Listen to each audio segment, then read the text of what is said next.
show ain't free. We waiting for Lou, y'all. She said she was gonna be a few minutes late. Scared money don't make none. Talk is cheap.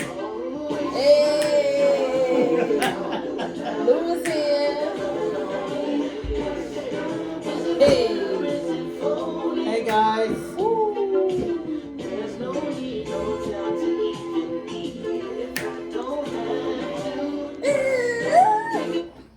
Hey Lou. Hey D, what's up? What's up, y'all? This is Pretty Decent. We back for another week. This is Lou, joining y'all in the new year. Yes, today is Saturday, January 11, Naila's birthday. Yes. I know her birthday, but it's Saturday. And yeah, so actually today's episode is being shot late. I was a little tired and yeah, so I wanted to shed a light on some Black designers before we get into our discussion. Okay, cool. So, the first Black designer that we have today is Shaheed Hinton. Uh-oh. And this is called Diamond Legacy. This is a family brand. So, this is luxury. You guys can see the back. This is his emblem. Keep an eye out. It's going places. It's comfy and it has no smell and it's amazing. It's affordable. And it's top quality, to be honest. It's not cheap. I ain't saying that just because he family and because he my favorite cousin. This is the sweatsuit. We got a little Diamond Legacy. Diamond Legacy again. That's a crown. Yes, because he's a king. And then we have the pants.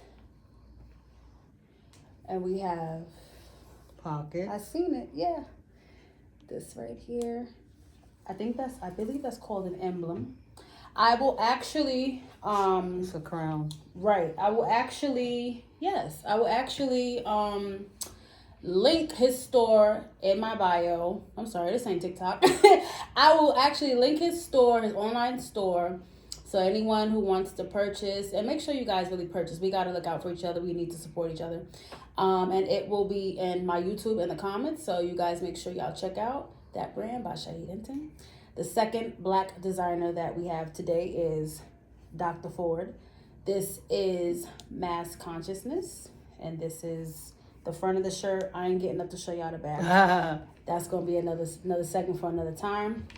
He is the best doctor on the planet, and he has literally shaped my brain, my mind. He has helped me throughout so many tragedies. Care to chime in?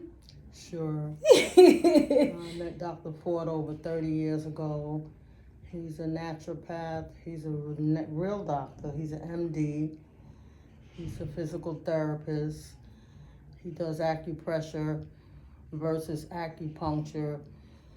His main thing was cranial massages. He could touch any part of your body and tell where there's a problem. It's good work. It's really good work. Integrated medicine. There you go. When I first went to him at 19, because he wears so many different hats, and I look at him like a father. He's very inspiring. And yeah, he's been in business over 40 years. He actually just located to a new office. So I can't wait to go and get my next treatment. But I've been going to him since I was 19. So I've been going to him for 14 years. And I went to him with anxiety, depression, a lot of the things that people are constantly going through in this thing called life. And I mean, after like 5 visits, I felt like a new person. But, I kept going throughout the years, off and on, take a break, go back. But after the first visit, I felt like a new person. He has this thing where he says, do not sleepwalk through life. I think that's what a lot of us are doing. When we go through things, sometimes we get stuck. That man ain't stuck. He's making things happen. Not only is he a doctor, but he writes music, writes poetry. He's creating stuff. He's creating a line. And not going to say too much. Y'all can look him up on the internet. If you need a cranial massage done, if you need the shirt done, just look him up and he's there. He's been in every magazine. And I am blessed to have had him. And he loves dedicated patients. He doesn't want you to call him, make an appointment, and don't show up. Right. Because with him, time is money, Mm-hmm. and his time is precious. He's dedicated. And his main thing is helping you continue to breathe. We hold our breath. You know, I can attest to that when you have tragedies. Sometimes you hold your breath too long, and negative energy settles in certain parts of your body, Yeah. and you don't even realize what's going on until you have someone from the outside looking in to kind of tell you and help you guide your way through how to get back to a perfect body. Right. That's the name of his business, the Perfect Body Health System. And it's a blessing to have met him. Doctors, they used to look at me and be like, oh, she's fine, you'll grow out of it. They've been telling me that my whole life. And I'm like, but I have all these different weird things. I call them special powers, which I think they are. We all have them. We all, sometimes, some of us have issues tapping into them. He helps you tap into that. And actually doing this podcast was something I would be in his office all the time crying about. I need to get focused. I need to do all these things. He's helped me when I've lost so many family members. He's literally, he's gifted. His hands are gifted. I walk in his office and he'd be like, okay, we're working on this, that, and this today. You know, and I'm like, how did you know? Like, that's how I used to think. Like, just small-minded kid. And I'm like, how did you know? He always knows. So, enough about Dr. Ford. I love him, and this is his brand. Pick up And Dr. Ford. period. And Diamond Legacy shop. It's a father and son brand. My cousin, he's a hustler. He's a great dad. He's a great husband. A great cook. Like, shout outs to him all day. BX all day. So, I watched Wicked 10 times. I love Cynthia. I said that like I know her. And I took a lot away from the movie. Mm-hmm. But we all know I talk a lot. It's okay. What did you get from the movie? Oh, Lord. It's getting ready to go revolutionary. No, I'm not going to do that. That's okay. I don't do that anymore. Right. But for real, at first, I didn't want to hear all that singing. That's the first thing. I'm a theater kid. The second thing, I love singing. I love to hear it, but I didn't, Yeah. Every time I hear her watching it, I'm in the back and I'm like, oh, God, I wish she would turn that shit off. And then she said, are you going to watch this movie with me? So I said, okay, F it, let me watch it. I sat down and I'm like, okay. She closed the curtains like we was at the theater. She turned it up real loud. Got the popcorn Got the that I popcorn got from and- Dollar Tree. Popcorn and pretzels. The only thing we didn't have was peanuts. And Mike and Ike's. Good and plenty. Who eats those? For real. And That's so- a whole other story. But Right, anyway, and, right, next week. don't make promises you can't keep. Okay. You don't make promises you can't keep because you said you was just gonna watch movies and lay down, which is fine. But anyway, when I saw the mom, I don't want to do no spoiler alerts if people couldn't see it, but what I took away from the movie is that no matter, it's always some form of racism going on, even in the magical world, Yeah. in the magical kingdom. Mm-hmm. I mean, because the Wizard of Oz to me and Wicked was basically saying that she was black. You felt like that about Wizard of Oz? Why? What made you feel that? Well, way? I'm just saying, you said it wasn't based on the Wizard of Oz, but from my recollection as a child, I'm using that as my my back post Right. to compare the movies. Mm-hmm. Not to compare the movies, but to say that's the fairyland world it was in. The Right. Oz. Right. And she was green. And everybody ostracized her, outcast her. Mm-hmm. And they didn't treat her right. And so I'm saying, well, she's like the only black kid on the block, but then there's more black people in the movie. Right. But then you have black people who get accepted by dominant race, Because and then they outcast another black person anyway. But in this instance, she was green. Long story short, that was a damn good movie about someone claiming who they are, what they're gonna be, and how they're gonna move through the world. And they're not gonna let anything stop them. Yeah.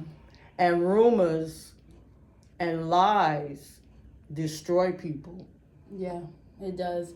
So that's the message you feel like you got from the movie. Yeah, because all this time I'm thinking, like I said, The Wizard of Oz, that the Wicked Witch of the West was evil and mean and bad. Yeah. But for anybody that didn't see the movie, I don't want to spoil it. Yeah. You have to see it to see what I'm talking about. Yeah.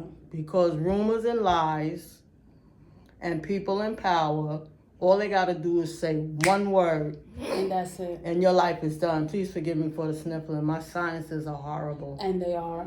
And just to piggyback off what you said, because I felt the same way. It was her upbringing wasn't so right. It was horrible. And I be going through stuff. And I watched that and The Color Purple religiously. Oh, because I feel like the second Color Purple. Yeah. Not the the first first one was good. And it's a classic, and I love Whoopi Goldberg, and I love the whole cast. But just, I don't know, this one was just a little different for me. More singing. Right, and I'm a theater kid, so I love it. Yeah, hell no. I said, hell no. That brings me back to church, and, old school church, not now church. And I don't know, like, just, I feel like Celie, because I don't want to give too much. Celie's character and Alphaba's character feel like they was raised to be a certain way. Ugly. They were not looked at in a certain light. And they had a beautiful soul. Right, and I can relate to that. They had a beautiful soul. I can relate to that.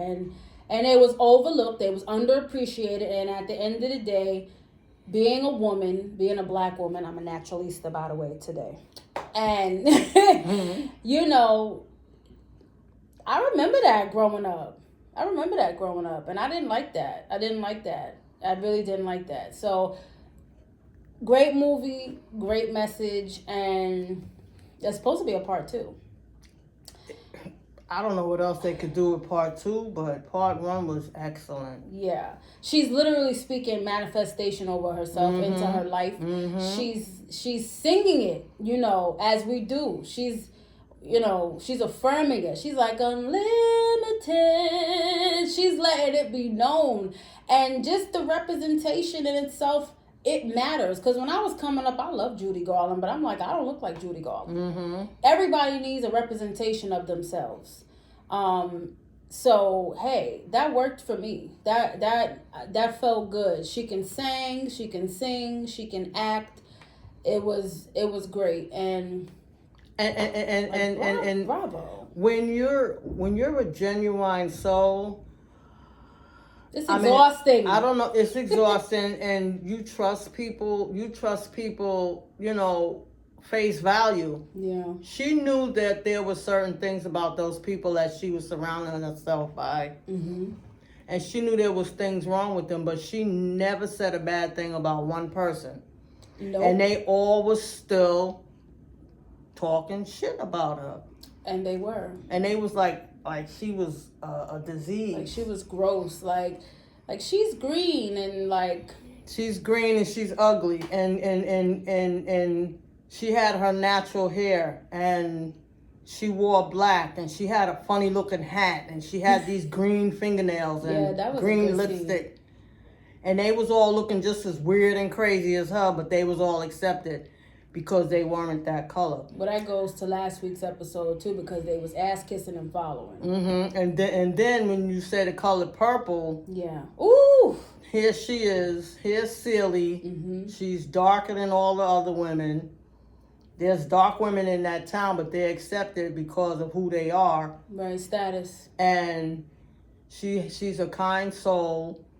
She could sing, she could cook, she could clean, she could do all the things that a woman... Making clothes from scratch. that a woman was doing back then Yeah. and not being appreciated and being abused. And you have to use your imagination with the green girl as well. Yeah. Alphaba. Yeah. You know things was happening to her as well. So for me, that's the parallel. Yeah, it usually is. And the more people tell you you're ugly, the more you believe it. Yeah, you believe Until it. something inside of you just bursts wide open and you're like, hey, I'm better than what they're saying I am. Yeah, and sometimes it's too late for some young girls or some young boys. Yeah, you know. yeah. But it was a good movie. Great. I mean, everyone did their thing. From every actor, the singing, it was on point. Ariana Grande, she did her thing too. Yeah, of course she has. What is that thing? She has a 7-octave tone. Yeah, that she been singing forever, and I used to love to watch her on Nickelodeon when I was younger. She was mad annoying, but she was. She played the hell out of that mad annoying role as well. Yeah, no, she did. You know, and that tells you another thing about friendship. Friendship is a very loose word that's thrown around these days, you know. It is, and that's so sad. I think that's sad. I don't think these children, the children, I don't think they will ever experience a full, real friendship. Mm-hmm. Everybody is being raised to be, I mean, you got to kind of be out for self because nobody knows who to trust. That's true, too. You don't know who to trust. I just also wanted to say, because we're not mukbangers, but we greedy people, and we're supposed to be going on a cleanse soon. Yeah. But I went to Best Style Fish Fry today. And I'm happy that they have a location right there in Co-op City, and I love Co-op City. And even though it's like too crowded now. But what you talking about mukbang for? Because we on camera. Oh. And I'm saying, I just wanted to shine the light and say that lobster and that mac and cheese and the greens is on point. I just wanted to let them know. And it's seasoned to perfection. Like, I love cooking myself, but it's out of this world. Bed-Stuy Fish Fry in the Bronx. Yeah. That's crazy, right? Well, I did a big chop before, and I ended up going to, what is that, over there on Utica, and I wanted to get the food, but I didn't want to be eating in the hair salon. I don't think you could eat in there anyway. I wouldn't. Yeah, no, and she doesn't even book people anymore, but that's beside the point. There was one more topic I wanted to touch on before we get out of here, because it's almost our time. And you didn't know much about the cleanse. The cleanse the next time. Oh, okay. Next time, those fires. Ooh. What is going on in the world? The subway, the fires, everything is like New York is turning into 1985, and I wasn't even born yet. But that fire was right around the corner from us. Right around the corner, and the LA fires. I mean, I hope and pray everybody is okay. Scary. Because at the end of the day, like, yeah, that's natural disasters, or is it arson all over again, like the late 70s, the early 80s? Because if it is, baby, we better watch out. Clock it. Because that's literally, that's the world now. I can't imagine the city looking like it did back then. Everything was all burned up and boarded up, and you don't see stray dogs anymore, but there were stray dogs everywhere. The stray dogs? Where are they? They're somewhere. They're somewhere around. They're somewhere around, but I mean, you know, it's scary. I just hope people just make it to safety, you know, because it seems a little sketchy. Mm-hmm. I don't know. I think we're gonna have our first guests in the next few episodes. Mm-hmm. You guys can also send us a message. Lou and D, y'all can send us a message if you guys need us to promote something. We're in the beginning stages of this, but I pray that y'all rock with us to the end, because we're two talented people from the Bronx, and ride with us on this train. We're doing something different. We're doing something new. I got my phone taped to the table. Like, rock out with us. Rock out with us. We're doing something organic. We're doing this in our living room, bro. Like, we're doing this, and you ain't got to do it because I said so, but you just better do it. It's a good thing. You know what It's I'm a good saying? thing. That's it. We still figuring the stuff out, but I'm trying to give y'all good content every week. You know, I'm trying. But Let's at see the who end of does the it day, better. right? Alphaba. Right. We're you know, we're definitely gonna we're gonna keep on. You know, we're gonna about to get up out of here. And we love Capella Gray in this house. I play Capella Gray all the time. And it was good seeing y'all. Shout out to Dr. Ford. Shout out to Shaheed. Shout out to my big brother Raymond. He don't be wanting to subscribe, but see y'all later. Bye.